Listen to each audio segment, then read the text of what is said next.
Iran ने Israel के ऊपर मिसाइल हमला किया।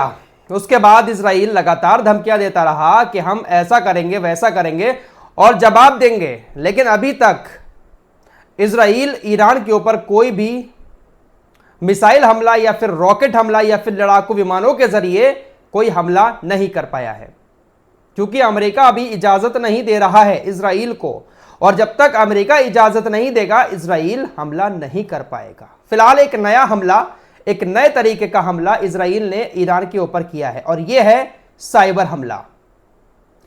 इजराइल के पास हैकर्स बहुत सारे हैं, आपको मालूम ही है।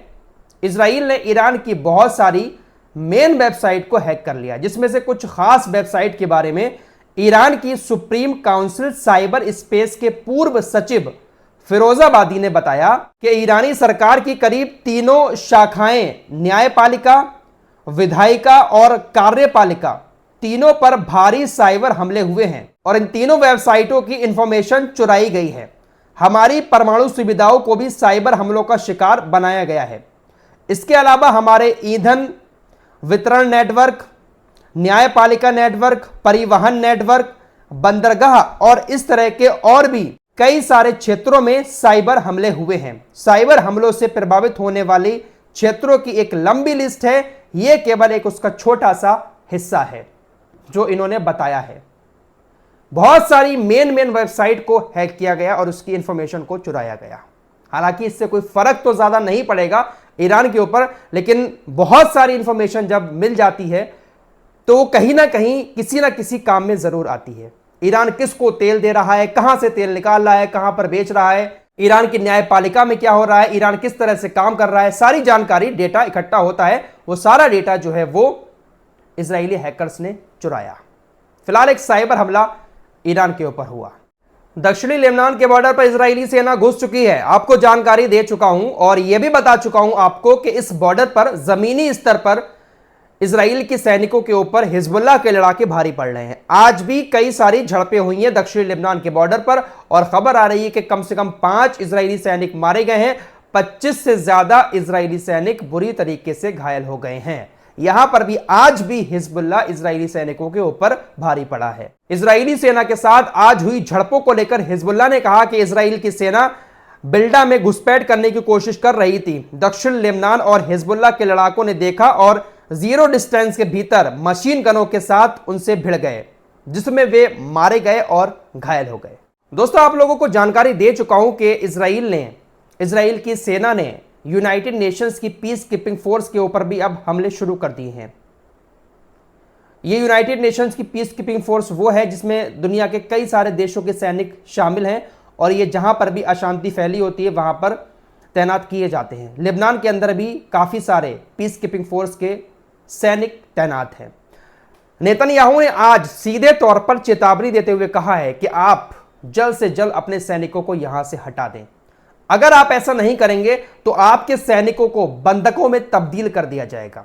मैं डायरेक्ट यूनाइटेड नेशंस के महासचिव से कहना चाहता हूं कि तुरंत अपनी सेना को यहां से वापस कर लें। नेतन्याहू का कहना है कि इनके यहां पर मौजूद होने की वजह से हम अपने मिशन को पूरी तरह से अंजाम नहीं दे पा रहे हैं। यानी नेतन्याहू का साफ साफ यह कहना है कि यूनिफिल जो यहां पर तैनात है, अगर ये यहां से नहीं हटाई जाती है तो हम हमले तो करेंगे और इन हमलों में अगर इनकी किसी की मौत होती है या कोई सैनिक घायल होता है फिर जिम्मेदारी हमारी नहीं होगी। ऐसा ही इसने गाजा के अंदर भी किया था, चेतावनियां दे देता था, लेकिन जब यह हमले करता था तो उसमें मौतें भी हुई हैं। यूनाइटेड नेशंस की फोर्स लेबनान के अंदर जब तैनात रहती है तो इजराइल खुलकर हमले नहीं कर पाता है और यह कह रहा है कि इसके करीब ही United Nation peacekeeping force के करीब ही हिजबुल्लाह ने अपने ठिकाने बना रखे हैं, उसके हेडक्वार्टर के करीब। इसीलिए हमने उसके हेडक्वार्टर के करीब ही हमला किया था, जिसमें कुछ सैनिक घायल भी हुए थे। तो ये छोड़ता किसी को नहीं है। इस तरह की हरकतें करने के बाद भी ये अपने आप को सही मानता है और अपने आप को जीता हुआ मानता है।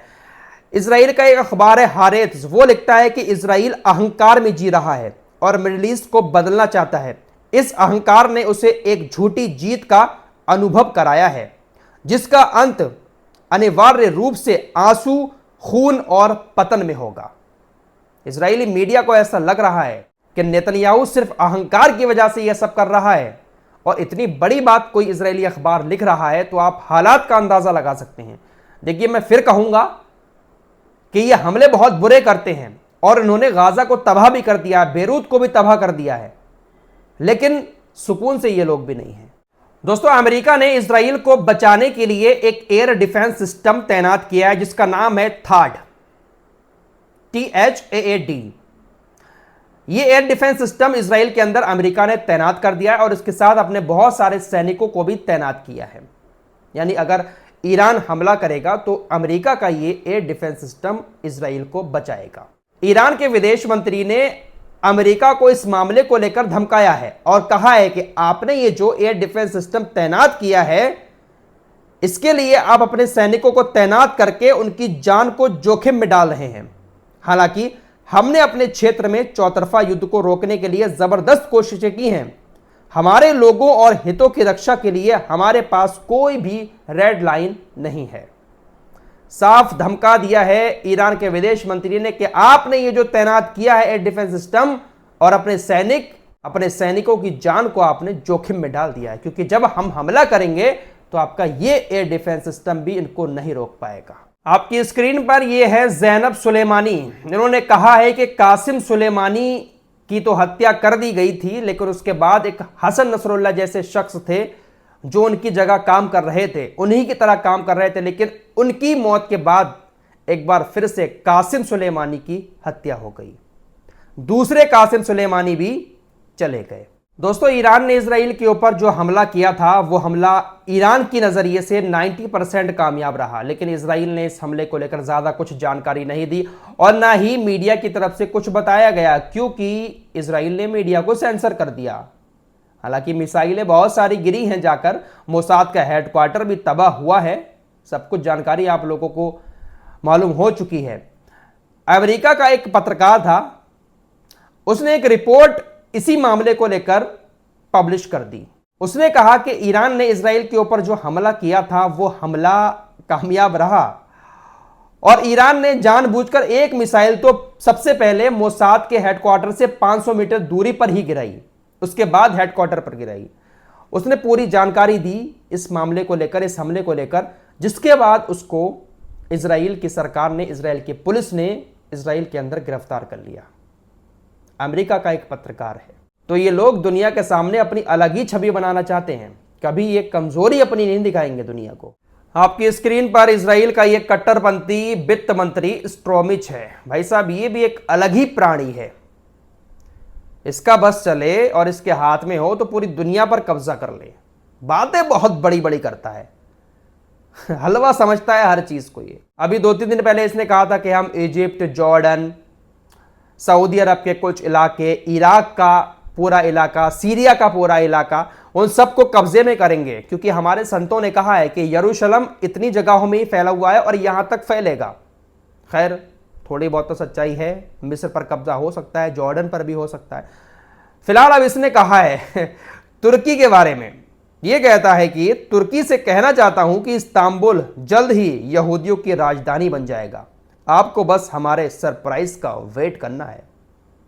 इस्तांबुल तक भी पहुंच गया भैया ये कुछ भी बोलते रहते हैं ये लोग यार। अमेरिका के राष्ट्रपति पद की उम्मीदवार कमला हैरिस कहती हैं कि मैं ईरान को कभी भी परमाणु हथियार हासिल नहीं करने दूंगी। फिलहाल इन सभी लोगों को ईरान के परमाणु हथियारों का बहुत डर है।